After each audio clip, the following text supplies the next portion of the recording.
Why, hello, ladies and gentlemen. Welcome to a special edition of the Wrestling Madness podcast. Now you're probably thinking to yourself, another EPW show. No, not this occasion.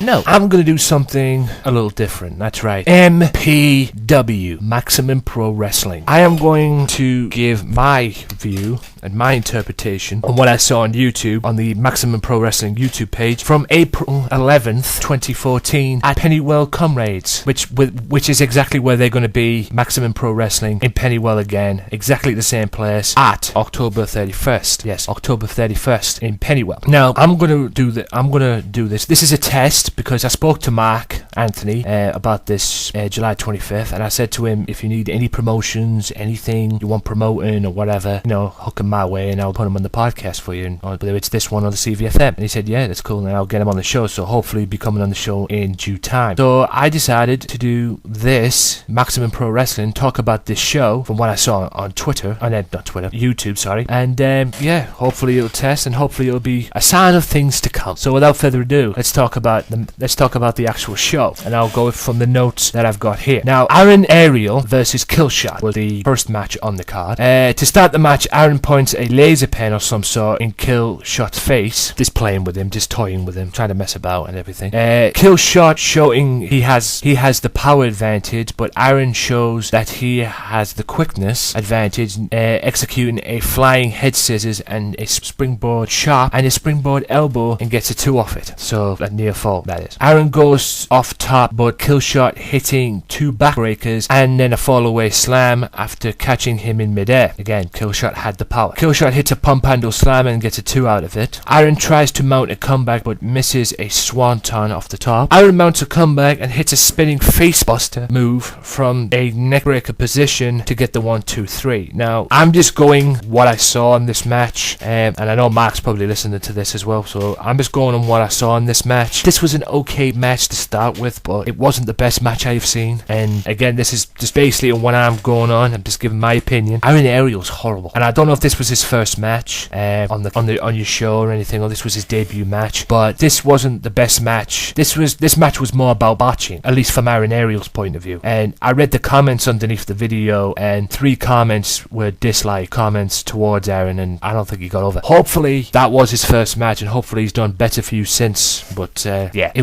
was a botch match, at least from what I saw, and I'm not saying that towards Killshot's perspective. I'm saying more that towards Aaron's perspective. But an okay match, but the match was more a botch match than a wrestling match. Just my opinion. Adam Christ, a wrestler well known to EPW fans, and Billy Morrison in a street fight with Kavaro and Bobby Jackson in the respective corners. Kavaro in Adam Christ's corner, Billy Morrison in Billy Morrison's corner. Adam Christ cuts a promo on the stage versus the fans and gets in the fans' face and gets on the fans for liking Billy Morrison. The match starts quick with Billy getting an advantage from the start. Bobby grabs a chair looking to hit Kavaro with it, when then he whacks Adam with it. Fight continues outside. Adam takes a backdrop on the floor. Fight goes to the bar area. Billy body slams Adam on the floor next to the bar. One thing I liked about this as well, which is what EPW should do, is with the camera. The camera stays in like one position in the EPW shows if you watch it on YouTube. I don't know who was working the camera on this show, but whoever it was doing a good job, because he moved the camera towards where the action is and got most of the action there as well. He was like moving the camera towards it and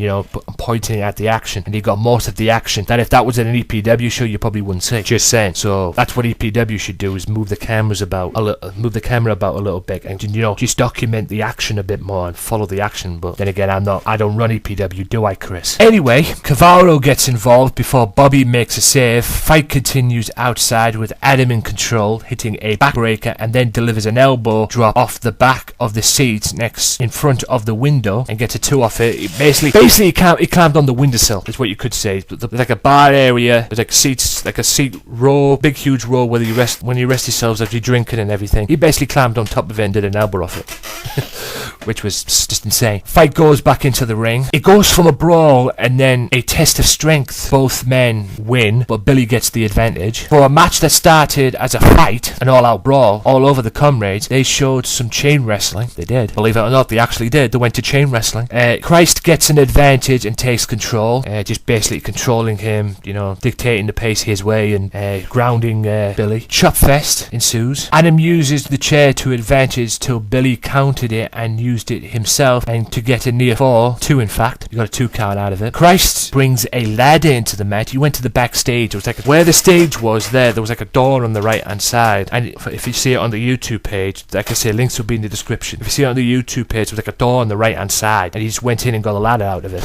Best way to get a ladder, I suppose. Billy slingshots Adam into the ladder after taking him down. Basically, he took him down and he tried to get him into like a slingshot position. Like when they grab him by the legs and the wrestler goes back and the wrestler gets up and then goes right forward onto the turnbuckle post or whatever. Well, Billy did that to Adam, except his face ended up hitting the ladder instead. Pace of the match slowed from what happened to the start of the match. Yeah, it just went to like a normal wrestling match from the start. I mean, like I say, it was an all-out brawl to begin with, and then it kind of like slowed down a bit. Christ goes to the top, looks for a moonsault, but Bobby stops that to help Billy out. Basically, Bobby interfered. It was a no disqualification match, so there was nothing doing about it. Like I say, no disqualifications in the street fight, and Bobby put an end to the moonsault attempt. Fight inside and outside the ring as Billy loses the chair on Adam's leg. Billy kicks the chair in Adam's face whilst he sat in the corner. Basically, Adam was sat in the corner. I guess you could say it was more of a skateboard trick that Van Damme used to do with a chair, and he just drilled it into Adam's face. Christ goes for DVD, Death Valley Driver, but switches it to a tombstone to get the near fall. Well executed. Made everybody thought, including Billy, that he was going for the tombstone, the DVD, and then switches into a tombstone. Kavaro goes to hit Billy with a chair, but hits Adam instead. Kavaro tried to get involved, tried to help Adam out, backfired on him. Kavaro and Bobby brawl outside, and Billy hits a perfect plex, believe it or not, to get a near fall. And then one thing leads to another,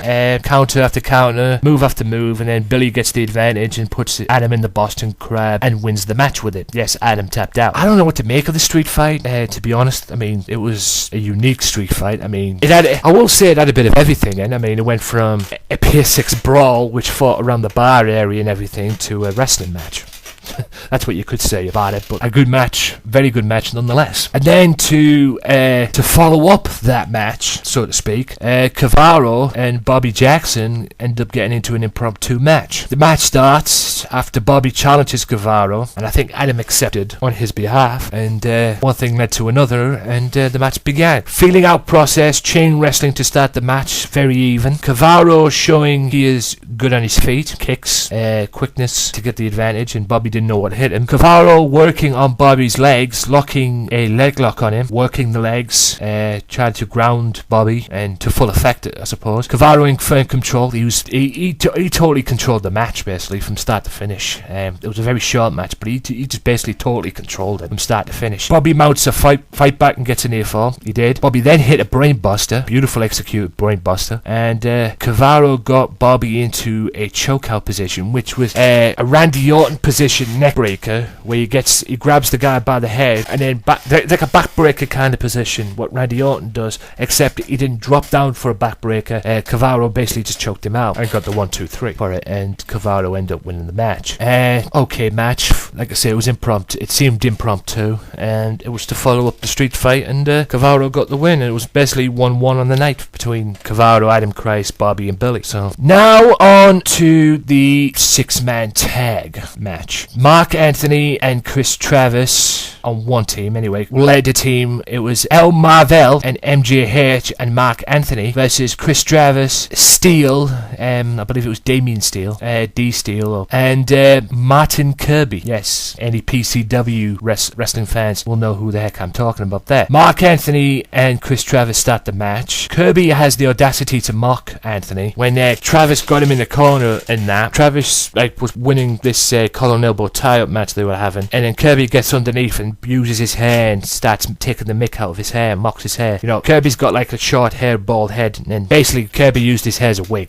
Travis wins 3 elbow tie-ups. Anthony fights back. Travis stops him, but Anthony is one step ahead. Anthony does his trademark Undertaker routine, which is walks across the top rope. He does it very well executed. I had to talk to him about that July 25th in Bellingham, and he said he wanted to take that move to a next level. so to speak, and that. But I basically just turned around and said to him, "You doing fine with it." Kirby got into match with Lucas Marvel, and Marvel provided to be too quick for him. Kirby tags in Steel. Marvel tags in MGH. Steel seemed to not want to wrestle MGH and tries to tag in all the other guys. Tries to tag in his partners, but the partners were having none of it and basically turned around and said to Steel, "Get in there and fight." MGH proves to be the powerful and quicker in a way for Mr. Steel, and this guy had some power on him. Mind you, I don't think the size. I think there was a size difference to it, but this guy had some power on him. This guy would look jacked. MGH. All hell then breaks loose as Travis attacked Marvel and Kirby Steel jump Anthony and MGH. The 6-man tag turns into an all-out brawl. Ref lost complete control. Travis whacks MGH with a toilet sign. Ref lost total control of the match. I guess there was no disqualifications as Travis runs into Marvel's boot. Steel jumps on the top, hits a double axe handle on MGH on the outside, kind of like a Macho Man kind of double axe handle. Steel hits a beautiful enziguri on Anthony. Travis hits a super kick, and boy did he heather.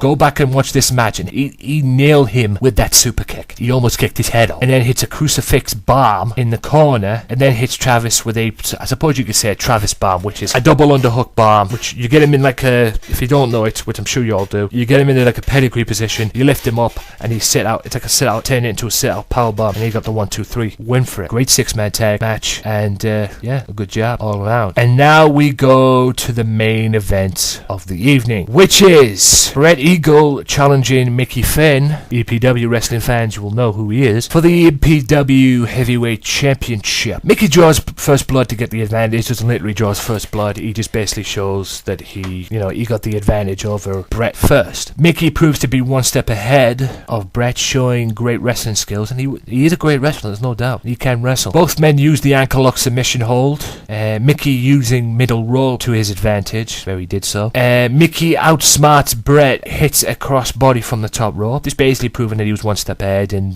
Bret turned around and didn't realize he was going to get a crossbody from the top rope. Bret goes to his dirty tricks to get the advantage. You gotta do what you gotta do, I suppose. Anything to stop the momentum of Mr. Finn. Bret in total control. Micky mounts a comeback, gets a near fall, but Bret counters and gets a near fall also. Bret back in control. Bret throws Micky outside and goes after him. Fight goes around the ring. I mean, the referee lost control of this match. I mean, no one said that this. I mean, I know this was for the MPW Championship belt, but nobody said that this was for the. This was a no DQ match. But anyway, Bret chokes Micky on the table somewhat, lies him on the table and starts choking him out on the table. Micky delivers an elbow from the ring to the floor, but Bret, this match turns into a brawl. It didn't have to turn into. It basically did. It basically turned into a brawl. I think it was like the carbon copy of the street fight, except it was a wrestling match, then a brawl. The street fight was a brawl, then the wrestling match. Micky takes a backdrop on the floor. He goes for that. Goes what Hulk Hogan did on Andre before when he went for the power drive and then took a backdrop. And Micky gets up and body slams Bret on the floor. So eye for an eye, I suppose. Bret gets Micky back in the ring and then puts a chin lock on him. Slowing the pace down and just controlling Micky. Bret hits a backbreaker, then Micky hits his version of Sister Abigail and gets a near fall. Micky hits a code breaker and gets a near fall, going into the WWE bag of tricks. Even match towards the end, case of who wants it. It was like a back and forth match. Yeah, it was a back and forth match, evenly matched, and the match turned into who wanted it more, who wanted to win the match more. Bret finally hits a kill switch after being countered many times from Micky, but finally manages to hit the kill switch, which to WWE fans or Christian fans is known as the Unprettier, and gets a knee fall, although he thought it was for a 3 count. Bret goes for it again, but Micky counters and hits what you could say was the Key Crusher from Low Key to win the match and retain the MPW Championship belt. And that's it from that show. I would say, apart from the first match on that show, I would say that was a 7 out of 10 to me, but that's just me. It was a good match, a good thing all around. A lot of good stuff on there, a lot of bad stuff on there, but yeah, I'm not complaining. Like I say, a 7 out of 10 for me. The highlight of the night for me was the street fight, and I guess you could say the championship match. I thought the championship match was the MPW championship match was a good match. All in all, good show, and like I say, guys, October 31st, they would be back at Pennywell Comrades, so make sure you get your tickets, make sure you look out for the information, follow MPW on Twitter. I'll leave all the links to MPW in the description on YouTube and on on Podomatic, so make sure you check them out. If you're in the area, you can get to the shows, please do. Support this guy. Support MPW. I don't care if it's MPW, EPW, DCW, CCW. I don't give a damn what it is, as long as it's wrestling. So be sure to check this guy out. I mean, this guy, if I could shoot for a minute, this guy told me when I spoke to him, Mark Anthony that is, he told me when I spoke to him at the EPW show in Billingham on the 25th that he had 15 people at a show, which was not very good at least from my perspective. I don't know, I never saw the show, but he told me he did that once, which is not going to get you anywhere. So like I say, if you're in the areas that MPW are at, if you're in Pennywell on the 31st, go to Pennywell Comrades, get yourself there and watch some great wrestling, and I'm sure you will very much enjoy it, because the April 11th show was very enjoyable for me. A lot of good wrestling. Yeah, it was a good show. I'll give you credit. It was a very good show. Other than that, just make sure, like I said, I'll leave all the links in the description, and make sure you check these guys out. MPW, Maximum Pro Wrestling. Look them up on Google. Make sure you type in Northeast as well. Maximum Pro Wrestling Northeast, and you'll get a hell of a lot of information, I'm sure, on there as well. But that's it, ladies and gentlemen, for this edition of the Wrestling Matters podcast, MPW special. Hopefully it's the first of many. Hopefully you enjoyed it, Mark, and hopefully it was okay. Like I said, this is just a test run. If it's cool, please give me feedback, and like I said, please use your YouTube page as well a little bit more often. Like I say, if I can't get to the shows, put the matches on the YouTube page. You don't have to put them like all in one show. Do what EPW doing, put them all like on like separate pages and everything like that. Use that YouTube page, and then use it to promote, the shows and that, and use it to promote, put the matches up on there. Sorry about that, guys, knock me microphone there. Use it to promote the matches on there, and put the matches on there as well. And if you do that, I can do more of these podcasts as well. Hopefully I'll talk to you about that when I get the opportunity as well. So be sure to check that out as well. And Friday, September 19th, Saturday, September 20th, and Sunday, September 21st, EPW Wrestling will be in Sheldon, Colby Newham, and Redcar. So go to EPW's website, epwwrestling.co.uk, for more information. And until then, ladies and gentlemen, I'm the H, the E to the A to the D, the head Anthony Walker, presenting Wrestling Matters podcasts for your listening pleasure. This was the MPW special, Maximum Pro Wrestling. Hope you enjoyed it, Mark. Until next time, goodbye. Be sure to listen to the Sunday Segway Wrestling Podcast. What? Every Sunday with Kenny Killer and the Galdem Sugar Shubs. Yes! With all the news, views, and laughter that you want. They like jet airplanes. They like long limousines. Every Sunday, the Sunday Segway Wrestling Podcast on Podomatic, iTunes, and YouTube. So why don't you choke on that, slap nut?